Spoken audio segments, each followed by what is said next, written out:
বৃহস্পতি সকালে হঠাৎ কেঁপে উঠল রাজধানী। 4.4 মাত্রার ভূমিকম্প দিল্লি এনসিআর সহ একাধিক এলাকায়।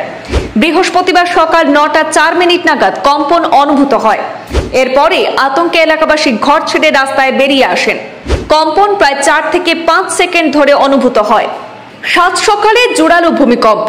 অফিস টাইমে শক্তিশালী ভূমিকম্প অনুভূত হলো দিল্লিতে। ভূমিকম্প অনুভূত হয়েছে হরিয়ানা, উত্তরপ্রদেশের গাজিয়াবাদ, গুরুগ্রাম এবং নয়ডাতেও।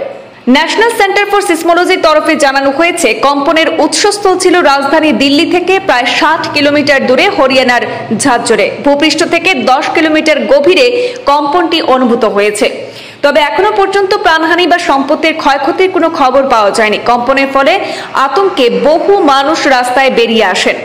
এমনিতেই লাগাতার বৃষ্টিতে জলমগ্ন দিল্লির বিস্তীর্ণ অংশ। তার মধ্যে হঠাৎ সকালে ভূমিকম্প হয়, আতঙ্ক আরো বেশি ছড়ায়। উঁচু উঁচু আবাসনগুলি দুলে ওঠে, থরথর করে লাইট ফ্যান কাঁপতে থাকে। আতঙ্কে বহু মানুষই ঘর থেকে তারা বেরিয়ে আসেন। অফিসেও অনেক কর্মীরা টেবিলের নিচে আশ্রয় নেন প্রাণ ভয়ে। রাজধানী সংলগ্ন উত্তরপ্রদেশের নয়ডা এবং হরিয়ানার গুরুগ্রামে প্রচুর সংস্থার অফিস রয়েছে। আর সেই এলাকাগুলিতে কম্পন টের পাওয়া গিয়েছে। ভূমিকম্পের সময় অফিসগুলিতে কম্পিউটার কেঁপে ওঠে বলে দাবি করছেন ওই এলাকার অফিসগুলির কর্মীদের অনেকে। তারাও ভয়ে বহুতল অফিস ছেড়ে বাইরে বেরিয়ে আসেন, এমনটাই জানা যাচ্ছে। বিভিন্ন জন বিভিন্নভাবে সোশ্যাল মিডিয়ায় সেগুলি প্রকাশ করছেন। উল্লেখ্য যে সিসমিক জোনিং অ্যাপ অনুযায়ী ভারতকে 4টি সিসমিক জোন বা ভূমিকম্প প্রবণ এলাকায় বিভক্ত করা হয়ে থাকে। এগুলির মধ্যে যথাক্রমে জোন 2, 3, 4 এবং জোন 5। এর মধ্যে জোন 5 সবচেয়ে ঝুঁকিপূর্ণ।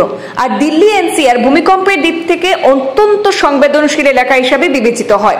ভূমিকম্প প্রবণ অঞ্চলগুলির মধ্যে এই এলাকা দেশের মধ্যে জোন 4 এর আওতায়। তাই দিল্লিতে সেখানে মাঝারি থেকে তীব্র ভূমিকম্পের সম্ভাবনা প্রায়ই থাকে, যার ফলে আশেপাশে কোথাও ভূমিকম্প অনুভূত হলে সেই জায়গায়ও সেই কম্পন অনুভূত হয়ে থাকে।